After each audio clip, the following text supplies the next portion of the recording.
Hi everyone, welcome to my channel. நான் உங்கள் ராகுல். இன்றைக்கி எதை பற்றி பார்க்க போகிறோன்னா, ஒரு வெப் சீரிஸை பற்றி பார்க்க போகிறோம். இந்த வெப் சீரிஸ் வந்து சவுத் கொரியன்லேருந்து எடுக்கப்பட்டிருக்க ஒரு சீரிஸு. இது வந்து ஒரு யூனிக்கான அட்டம்ப்ட்னு சொல்லலாம். இது யூனிக்கான கதையை வந்து எடுத்திருக்காங்க.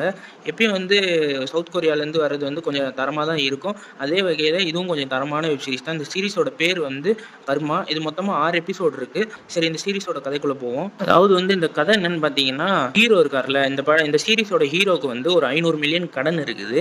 அந்த கடனை வந்து அவர் எப்படி செட்டில் பண்ணுறாரு, அதுவும் இல்லாமல் அந்த கடங்காரன் வந்து 30 நாளுக்குள்ளே செட்டில் பண்ணலைன்னா உன்னோட ஆர்கன்ஸ் எல்லாம் எடுத்து விற்றுருவோம் அப்படின்னு சொல்லி மிரட்டுறாங்க.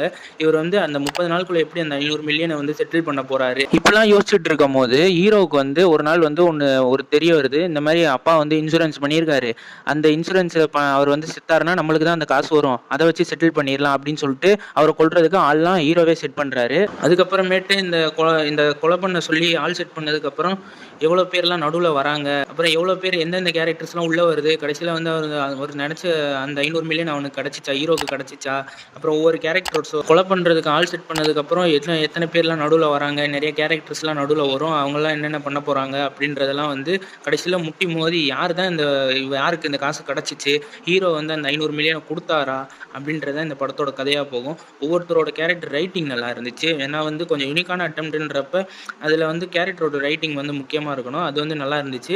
அதுக்கப்புறம் பார்த்தீங்கன்னா, ஸ்குவிட் கேமில் வந்து ஒரு மாஸ்க் மேன் ஒரு கேரக்டர் வரும், அவரும் இதில் நடிச்சிருக்காரு. அவரும் வந்து அவரோட பங்குக்கு நல்லாவே நடிச்சு கொடுத்துட்டு போயிருக்காரு. அப்புறமேட்டு கொஞ்சம் ஸ்லோ பேஸ்டாக தான் போகும். ஏன்னா வந்து எல்லாமே ஆஹா ஓகோன்னு சொல்கிற அளவுக்கு இருக்காது. பட் வந்து பார்க்கலாம், நல்லா என்கேஜிங்காக தான் கொண்டு போயிருப்பாங்க. கொஞ்சம் ஸ்லோவாக போகும். ஸ்டார்டிங் நல்லா வேகமாக எடுக்கிற மாதிரிக்கே இருக்கும் ஒரு எபிசோடும். அப்புறம் கொஞ்சம் ஸ்லோவாக போயிட்டு திரும்பி ஒரு பீக் எடுக்கும். அதனால் வந்து வீக்கெண்டில் வந்து போர் அடிச்சிச்சுன்னா ஒன் டைம் பார்க்கக்கூடிய ஒரு ஒர்த்தான சீரிஸ் தான் இந்த சீரிஸ். மொத்தம் 6 எபிசோடு தான் இருக்குது. முடிஞ்சால் ட்ரை பண்ணி பாருங்க. நெக்ஸ்ட் ரிவ்யூவில் பார்ப்போம். Stay peace, stay safe.